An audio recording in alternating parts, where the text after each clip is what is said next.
Hi guys, it's Killer Combat, bringing you another quick guide on Football Planet. Today I'm going to be covering Lucky Spin. Third time lucky, I hope, as I've already tried to make this video twice before to no success because of the internet problems I was having, etc. So let's have a look at the Lucky Spin itself. I've done my 3 free rolls for activate one time. So you get 3 of those for free per day, so it's definitely worth using those. I've tried to save as many free refreshes as possible in order to give myself the best chance of doing 2 good 10 spins. Now what I mean by good 10 spins is simply that I will keep refreshing until I get the maximum amount of highly desirable rewards on the spin itself. So at the moment I've got Legendary Fragment chest, topmost contract, which is worth exactly 280 diamonds anyway, so if I can roll that plus more desirable goods, then you're already getting more value out of those 280 gems than you can by opening a gold pack. Random master player and legendary player random, so that's not too bad. I mean, generally I would refresh until I get the almighty card to appear, and possibly the player itself and the potential, you know, as many of those limited rewards as possible. But as I'm kind of on the cusp of the gems that I need versus the amount I can actually spend, I'm going to activate 10 times on that and just see what I get. After that, now I've got quite a few refresh chances there. So I can go for potentially a better spin for the second go. Well, it's called Lucky Spin for a reason, because I wasn't very lucky that time. I mean, I've gotten 60 gems, some gold, a couple of super contracts and some random legendary fragments. So in terms of the value I was getting out of that spin, not the best, unfortunately, but can't win them all. So now let's go for a few refreshes, see if I can actually get a much better reward chance for my last spin.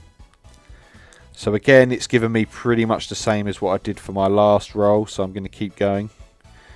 If I get a bit too close to the 280, I'll just take it, because it is quite difficult. Especially this weekend, I've been really unlucky with my refreshes. I haven't even managed to see the almighty card on the wheel yet, so if it comes to it, I'll just do the same one again. Okay, it's getting a bit close now. Okay, so it's going to be mean today, unfortunately, and I'm going to have to roll that and see what happens. So let's have a go. Okay, so straight off the bat, a topmost contract, so already instant extra value out of my spin. And not a right lot else. Again, just legendary fragments, some gems and some super contracts. I mean, it's still more value than you'd get from spending 280 in the Star Factory. But I mean, I have been getting better rolls on the videos that unfortunately didn't record. I think my best roll was something like a random legendary chest plus the topmost contract, and I think I got some potentials as well, the double potential roll, and a random master player as well. So when I got the random master player plus the topmost contract, even those two together, that's like getting 2 really good S players from a gold pack in the Star Factory. So that is, you know, a lot better value. Plus, even if you don't get the best rolls, you're still going to get on the leaderboard.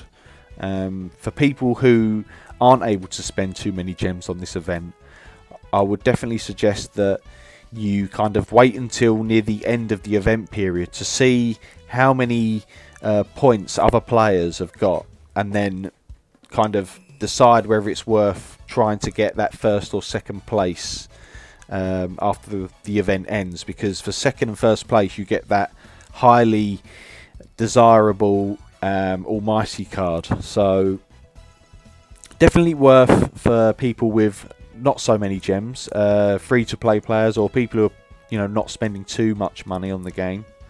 To kind of, pick your openings, be a bit smart about when you're going to go in with your hard-earned gems. So, okay, those lucky spins have been completed. So let's open up our rewards and see what we've got. Okay, so a superstar player chest. Oh, I didn't realise I'd got that. So that's actually not too bad. So that's an extra S card. Oh, I think that's actually from my reward yesterday. Scrap that. That wasn't from the lucky spin. I did get a double advanced chest. Okay, so powerful shot. Shooting and false. Don't really need that. Legendary fragment chests. I'm actually getting to the point where these might come really useful because I've got so many chests from these lucky spins where I do my 210 rolls per day usually, depending on my gem situation. And as you can see now, I mean, I'm literally one fragment off of making a Khan player card, which is nice. Rijkaard is not too far off. He just needs 34 fragments. And a few others are kind of floating around the 150 mark in general. Platini's getting quite close, so that's quite good. Where's my Carlos fragments? That's the one I really want to get. Roberto Carlos, 179, not too bad. So soon I can start crafting quite a few legend cards using my fragments, because I am also trying to acquire legendary fragments through my treasure fight chances as well. I'll actually, if you want to see a video about my strategy when I do the treasure fight, it could be applicable to everyone. I suppose it's slightly more applicable to higher level players who want to be able to give themselves more very big chance, by purposefully, that's the one, lowering their team power so that they can kind of not spend too much gold searching for opponents, because once you get near that higher end of the league table, it's going to be difficult because everyone else's team power is going to be lower than yours, so you can't kind of battle against too many players, so it becomes quite costly to search out opponents.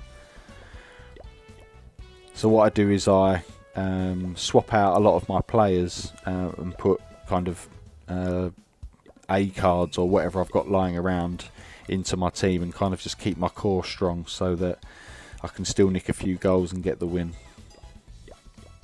Okay, so just kind of going through my chests now, my rewards. Most of these, to be fair, are from coming third yesterday.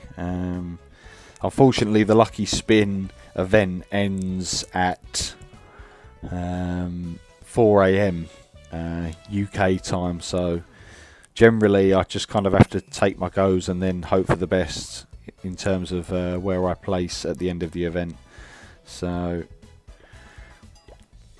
if it's a critical lucky spin, I have been known to set an alarm so that I can get up and have a look where I'm placing, and if I need to spend just a few more gems towards the very end of the event, I'll go ahead and do that.